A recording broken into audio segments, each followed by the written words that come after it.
Hey team, good to see you. Say yes, we're going to do another reflection, this time on my favourite TV series of 2025. Now, there are a lot of TV out there, and maybe my picks for TV series are going to be different from yours. If so, please feel free, like, comment, and then subscribe. But helps with the algorithm.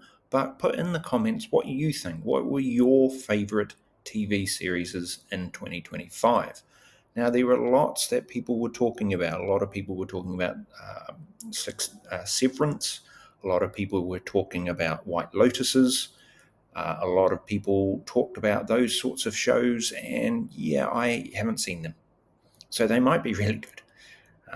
But the two shows for me that really stood out, that I watched and enjoyed and watched on repeat, was Alien Earth. That would be my number two, right? So I wasn't comfortable with, necessarily familiar with the idea of doing Alien franchise on an Earth sort of setting. I didn't know how they would do it. I didn't know the drama, etc., that would be involved and the cool characters that were there. But I did. I enjoyed it, and there was enough mystery there to keep me guessing. The characters were intriguing enough to keep watching and trying to figure out who was going to die off next, sort of thing. And yeah, I enjoyed it. I did think the end was yeah, not to spoil it at all, but there was a bit of an interesting bit in the end. I think that up until that point, it was really good. As to whether there will be a season two, I'm not entirely sure. But for me, that was still a very good show and very cleverly done, and a lot of reference to obviously the Alien franchise. But the time period, the cinematography, how they did some shots that were so similar to the actual Alien movie, the very first one, all the way back in the 70s, really clever.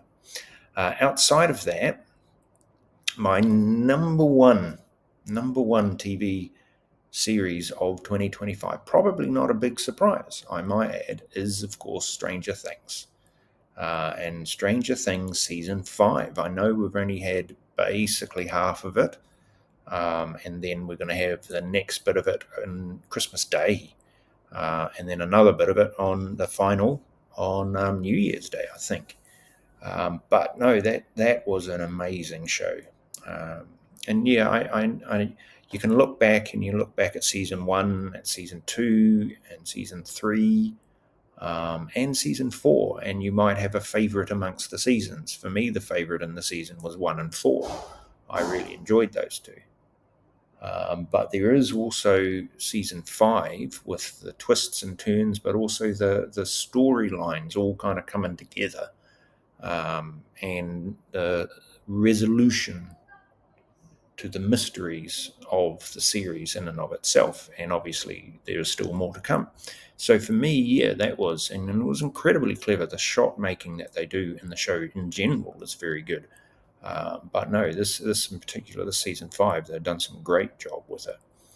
And developing out characters, etc., as well. I mean, we haven't seen a lot from a couple of them at the moment, but I'm sure that there will be more roles and jobs for them to do.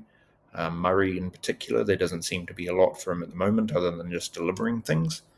Yeah, and I do think that that is a really good show, and I've really enjoyed it. And I've watched it, again, the part one. I've watched the part one several times now. So I am very much looking forward to the next two parts. Part two, which is then split into obviously two parts.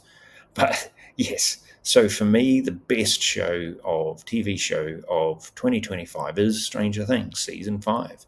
And for it to get to season 5 and still be really good, that's saying something. It really is. And again, maybe it's not yours. Maybe you really enjoyed the White Lotuses or something else.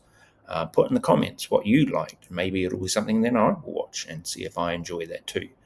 I am now thinking 2026 will be a bit bereft without shows like the Stranger Things series, but maybe something else will come and take their place. All right, so hey, Corneta, have a fantastic day, have a great Christmas, have a great New Year, and we will see you on the next one. Goodbye.